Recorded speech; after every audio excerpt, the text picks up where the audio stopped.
Welcome to our channel. Today we how to authorize Webflow CMS to generate SEO sitemaps step by step clearly.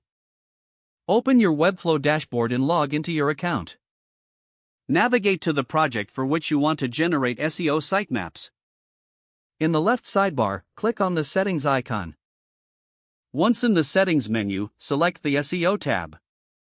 Scroll down to find the sitemap section. Ensure that the Generate Sitemap option is enabled. This allows Webflow to automatically create a sitemap based on your CMS content. Next, verify that your CMS items are properly optimized for SEO. To do this, go to the CMS tab in the left sidebar.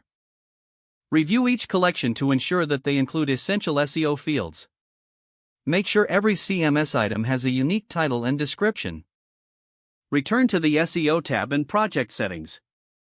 Pay attention to the SEO settings for the overall project. Make sure your project's title and meta description are relevant and optimized.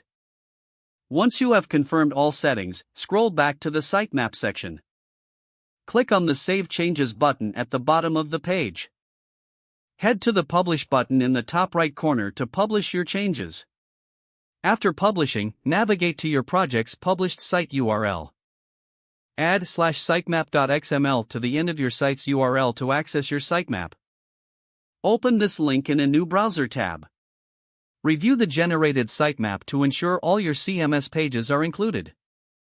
If everything appears as expected, your Webflow CMS is successfully authorized to generate SEO sitemaps. In case you notice any issues, return to the CMS collections and SEO settings to make necessary adjustments.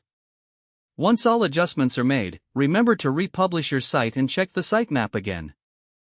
This completes the process for authorizing Webflow CMS to generate SEO sitemaps. If the page does not load, refresh the browser or try again in a private or incognito window.